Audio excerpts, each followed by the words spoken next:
আসসালামু আলাইকুম সুপ্রিয় এসএসসি 2025 সালের পরীক্ষার্থী বন্ধুরা, আজকের এই ভিডিওতে আমরা আলোচনা করব তোমাদের 2025 সালের এসএসসি তে পাস মার্ক বা পাশের হার কেমন হতে পারে।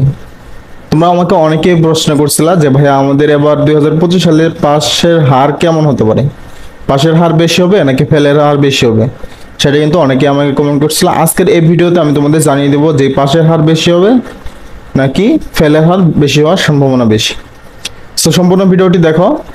সো ভিডিওটি শুরু করার আগে তোমাদের কাছে একটা রিকোয়েস্ট থাকবে, তোমরা যারা এখনো বেসিক স্কুল 24 ইউটিউব চ্যানেলটি সাবস্ক্রাইব করোনি অবশ্যই চ্যানেলটি সাবস্ক্রাইব করে পাশে থাকা বেল বাটনটি বাজিয়ে রাখো, যাতে করে আমি কোনো হেল্পফুল ভিডিও আপলোড করার সাথেই সর্বপ্রথম তোমার কাছে চলে যায়। তোমাদের পরীক্ষা কিন্তু শেষ, আর মাত্র একটা পরীক্ষা বাকি আছে, যা আগামীকাল বাংলা দ্বিতীয়। সবগুলো পরীক্ষা কেমন হলো কমেন্টে জানিয়ে দিও। তারপর হচ্ছে তোমাদের কিন্তু বেশ কিছুদিন যাবত তোমাদের কিন্তু একটাই দাবি যে সাপ্লিমেন্টারি পরীক্ষা চালু হোক। তুমি কি সাপ্লিমেন্টারি পরীক্ষা চালু হোক এটা চাও কিনা অবশ্যই কমেন্টে জানিয়ে দিও। সো এক কথায় আমাদের এই চ্যানেলে কিন্তু লেখাপড়া সম্পর্কিত এবং তোমরা কিন্তু রেজাল্টের পরে বেশ কিছু উপবৃত্তি পাবা, সেই উপবৃত্তি রিলেটেড ভিডিও কিন্তু আমাদের চ্যানেলে আপলোড করা আছে এবং পরবর্তী আপডেটে আরও জানিয়ে দেবো তোমরা কিভাবে উপবৃত্তির জন্য আবেদন করবা। তোমরা কিন্তু কয়েকটি বিষয় উপবৃত্তি পাবা এবার তোমরা রেজাল্টের পর, সেটা কিন্তু বিগত বছরগুলোতে পেয়েছে, এবারও কিন্তু পাবে। সরকারি বেসরকারি বেশ কিছু বৃত্তি আছে তোমাদের রেজাল্টের পরে, সেগুলো আবেদন করতে পারবো। সো আমরা ওটা নিয়ে পরে একটা ভিডিও দেবো, তোমরা দেখে নিও। এক কথায় লেখাপড়া সম্পর্কিত যত ধরনের আপডেট দরকার আমাদের চ্যানেলে পেয়ে যাবা। সো তোমরা যারা অনেকেই আমাকে কমেন্ট করতেছো যে ভাই আমাদের পাশের হার কেমন হতে পারে এবার, সো আমি তোমাদেরকে একটাই কথা বলতে চাই যে পাশের হার কিন্তু যে বিগত বছরগুলো চলে গেছে, বিগত বছরের চেয়ে কিন্তু 2025 সালে একটু ভিন্ন হতে চলছে। কেন ভিন্ন হতে চলছে তুমি দেখো, বিগত বছরগুলোতে কিন্তু অনেক নকল করেও পরীক্ষা দিয়েছে অনেকে, কিন্তু অনেক শিক্ষকও নকল দিয়েছে, বা অনেক কেন্দ্রের মধ্যে কিন্তু তেমন কোনো গার্ড ছিল না। তোমরা বিগত বছরে তোমার বড় ভাইকে জিজ্ঞেস করলে বইলো। আর 2025 সালে এসে তোমাদের সরকার চেঞ্জ, মানে শিক্ষা উপদেষ্টা চেঞ্জ, নতুন সব কিছু, এবার কিন্তু পরীক্ষা শান্ত শিষ্ট এবং নকল মুক্ত পরিবেশে হয়েছে, সেটা তোমরা জানো, আমরা সকলেই জানি। কারণ তোমাদের পরীক্ষা আবার যথাসময়ে হয়েছে এবং সঠিক এবং সুন্দর পরিবেশে হয়েছে।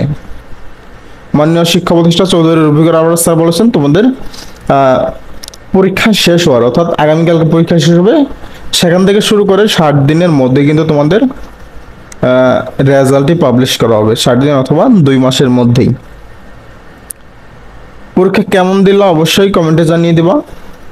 আর তোমাদের পাশের হার এবার একটু কম হওয়ার সম্ভাবনাই বেশি, কারণ তোমরা তো জানোই তোমাদের পরীক্ষা কেমন হয়েছে।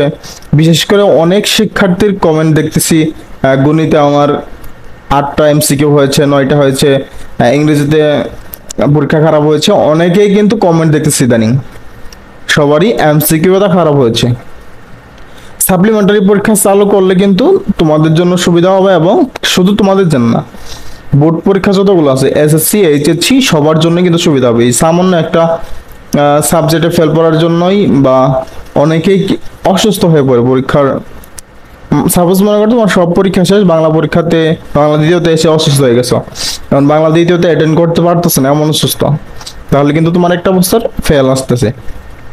যদি সাপ্লিমেন্টারি পরীক্ষা চালু করে থাকে তাহলে কিন্তু আমাদের এই একটা বছর আর নষ্ট হবে না।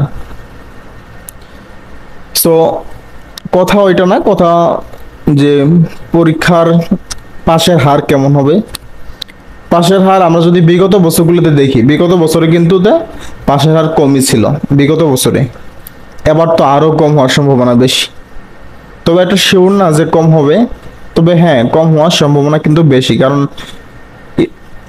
এই 2025 সালের পরীক্ষা দিয়ে 90% শিক্ষার্থী বলছে যে আমার পরীক্ষা ভালো হয় নাই। 90% শিক্ষার্থী বলছে যে আমার এমসিকিউ পরীক্ষা ভালো হয় নাই। কেন ভালো হয় নাই? কারণ আবার শিক্ষার্থীরা ভালো দেখাদেখি করতে পারে নাই, বা আউটসাইড থেকে কোনো হেল্প কিন্তু শিক্ষার্থীরা পায় নাই। বিগত বছরগুলোতে কিন্তু অনেক শিক্ষার্থীরা নকল পেয়েছিল, বা তোমার আশেপাশে যারা আছে বা কেন্দ্রের যে তোমার গার্ড যে শিক্ষক পড়ছিল সেই শিক্ষকেরা কিন্তু সহায়তা করছিল, কিন্তু আবার সেই সহায়তাগুলো হচ্ছে না। তা সেই হিসাব অনুযায়ী যে তোমাদের পরীক্ষার পাশের হার কম হতে পারে এবার। হওয়ার সম্ভাবনা বেশি। আমি বলছি না যে কম হবেই, পাশের হার সম্ভাবনা কম হওয়ার সম্ভাবনা অনেকটাই বেশি। আশা করি বুঝতে পেরেছো। তোমরা যা এতদিন বলছিলা যে ভাই আমাদের পাশের হার কেমন হবে, আশা করি বুঝতে পেরেছো। এখনো যদি বোঝার সমস্যা থাকে অবশ্যই কমেন্টে জানিয়ে দিবা।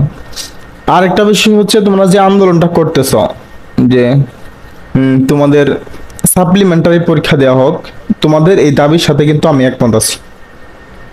কারণ তোমাদের অনেক ভালো স্টুডেন্ট আছে, তোমাদের মধ্যে কিন্তু অনেক ভালো স্টুডেন্ট আছে যারা সবগুলো 7টা বিষয়ে প্লাস পাবে, একটা একটা পরীক্ষা দেয় নাই। তাহলে এগুলো এ প্লাস যে পাইলো এগুলোর কিন্তু মূল্য নেই। এগুলো তো এ প্লাস পেয়েও সে যে একটা পরীক্ষাতে অংশগ্রহণ করে নাই, কোন একটা সমস্যার জন্য, বা অনেকেই কিন্তু রোড অ্যাক্সিডেন্ট হয়, অনেকেই অসুস্থ হয়ে পড়ে, তার জন্য কিন্তু পরীক্ষা দেয়। এবার দেখছি আমরা এবার পরীক্ষায় অনেক শিক্ষার্থী অনুপস্থিত ছিল প্রতিদিনের পরীক্ষায়। তুমি যদি ঢাকা শিক্ষা বোর্ডের ওয়েবসাইটে একটু ঢুকে দেখো, তুমি দেখতে পাবো প্রতিদিনের ডেইলি রিপোর্ট আছে, তোমাদের প্রতিদিনের পরীক্ষার রিপোর্ট ওখানে কিন্তু আছে। দেখতে পাবো অনেক শিক্ষার্থীকে কিন্তু বহিষ্কার করা হয়েছে, অনেক শিক্ষার্থী কিন্তু প্রতিদিন অনুপস্থিত ছিল, তারা কিন্তু কেন্দ্রে অংশগ্রহণ করে নাই পরীক্ষার হলে। তারা কি এমনিতে ইচ্ছা করে উপস্থিত হয় নাই? না, তারা কিন্তু কোনো একটা সমস্যার জন্য কিন্তু অনুপস্থিত ছিল। সো একটা সাবজেক্টে যারা অনুপস্থিত ছিল তাদের কিন্তু একটা বছর এখন বসে থাকতে হবে। বসে থাকলে কি হয়, তোমার যে লেখাপড়ার গতিটা আছে সেই গতিটা কিন্তু থেমে যাবে। কারণ তুমি কিন্তু একটা বছর পড়বা না। তুমি যদি একটা সাবজেক্টে ফেল পড়ো তাহলে কিন্তু তোমার একটা বছর পড়বা না। ওই যে সামনে যে পরীক্ষা হবে তোমার 2026 সালের পরীক্ষার 1 মাস আগে এসে তুমি সাপোজ মনে করো তুমি সবগুলো পরীক্ষা দিয়েছো, এখন বাকি আছে কি একটা পরীক্ষা বাংলা দ্বিতীয়, সে বাংলা দ্বিতীয়টা পরীক্ষা দিতে পারলা না কোনো একটা সমস্যার জন্য। এখন কি করবা, তুমি লেখাপড়াটা বাদ দিবা, অনেকেই আবার গার্মেন্টসে চলে যাবে, অনেকেই যে কোনো একটা কর্মসংস্থান বেছে নেবে, বেছে নিয়ে আবার ওই যে তোমার যে 26 সালে পরীক্ষা হবে 26 সালে 1 মাস আগে তুমি ওই বাংলা দ্বিতীয়টা শুধুমাত্র পড়া শুরু করবা। তাহলে কিন্তু তোমার এই একটা বছর যে পড়লা না, তাহলে কিন্তু তোমার লেখাপড়া অনেকটা গ্যাপ থাকলো, অনেক গ্যাপ। সেই গ্যাপটা কিন্তু তুমি ফিল আপ করতে পারবে না। যত ভালো স্টুডেন্টই হোক, যত ভালো ছাত্রই হোক না কেন, সে যদি প্র্যাকটিস না করে লেখাপড়া রানিং না রাখে, তাহলে কিন্তু সে তার গাধা ছাত্র হতে বেশি সময় লাগবে না। অবশ্যই রেগুলার প্র্যাকটিস করতে হবে, প্র্যাকটিস না করলে সব সে ভুলে যাবে। তাই সাপ্লিমেন্টারি পরীক্ষা চালু করা অত্যন্ত জরুরি। আমরা যদি উন্নত দেশগুলোর দিকে দেখি, উন্নত দেশগুলোকে, আমাদের প্রতিবেশী দেশ ভারত, সেখানেও কিন্তু সাপ্লিমেন্টারি পরীক্ষা চালু করা আছে। তাই আমাদের দেশেও সাপ্লিমেন্টারি পরীক্ষা চালু করা অত্যন্ত প্রয়োজন। তুমি কি সাপ্লিমেন্টারি পরীক্ষা চালু করতে চাও কিনা, তুমি কি এই সুবিধা পেতে চাও কিনা, অবশ্যই কমেন্টে জানিয়ে দিবা। অনেক সময় হয় কি 2-1 নাম্বারের জন্য কিন্তু অনেক শিক্ষার্থী ফেল করে। সো তোমরা তোমাদের যাদের কনফিডেন্স আছে যে আমি পাস করবো এই বিষয়ে, তবুও কিন্তু ফেল চলে আসে অনেক সময়। সো তোমাদের সাপ্লিমেন্টারি পরীক্ষা না চালু করলেও কিন্তু তোমরা বোর্ড চ্যালেঞ্জ করবা। তোমাদের কিন্তু একটা নির্দিষ্ট সময় থাকে, রেজাল্টের পর কিছু সময় থাকে, সেই সময় তুমি বোর্ডের কাছে আবেদন করে পরবর্তীতে কিন্তু বোর্ড আবার রেজাল্ট পাঠায়। বোর্ড বিবেচনা করে দেখবে, খাতাটা আবার অ্যানালাইজ করে দেখবে, তুমি যদি পাশের যোগ্য হও তাহলে কিন্তু তোমাকে পুনরায় পাস করে দেওয়া হবে। এটা কিন্তু পূর্বে থেকে চালু আছে, এখনো চালু আছে। এর চেয়ে সাপ্লিমেন্টারি পরীক্ষা চালু করলে ভালো হতো। তবুও যদি চালু না করে তাহলে কিন্তু অবশ্যই তোমাদের কারো যদি কোনো সাবজেক্টে ফেল আসে, অবশ্যই বোর্ড চ্যালেঞ্জ করবা। কিভাবে বোর্ড চ্যালেঞ্জ করতে হয় সে নিয়ে আমরা ভিডিও দেবো খুব শীঘ্রই। তোমরা আমাদের ভিডিও দেখে কিভাবে বোর্ড চ্যালেঞ্জ করতে হয় সেটা দেখে নিতে পারবা। আরেকটা কথা হচ্ছে, তোমাদের উপবৃত্তি রিলেটেড যেটা কথা বললাম, উপবৃত্তি বেশ 4টি বিষয়ের মতো উপবৃত্তি পাবা, 4টি ধাপে তোমরা উপবৃত্তি পাবা।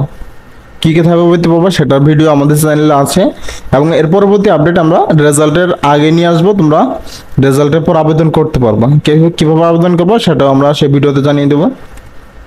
সো বন্ধুরা, আজকের ভিডিও এতটুকুই। ভিডিওটি যদি ভালো লাগে অবশ্যই বন্ধুদের মাঝে শেয়ার করবা, এবং ভিডিওটি একটা লাইক দিয়ে চ্যানেলটি সাবস্ক্রাইব করে কমেন্টে তোমার মূল্যবান মতামত জানাবা। সো বন্ধুরা, ধন্যবাদ সবাইকে। দেখা হবে পরবর্তী কোনো এক হেল্পফুল ভিডিও নিয়ে। এতক্ষণ পর্যন্ত ভালো থাকুন, সুস্থ থাকুন। আল্লাহ হাফিজ, আসসালামু আলাইকুম।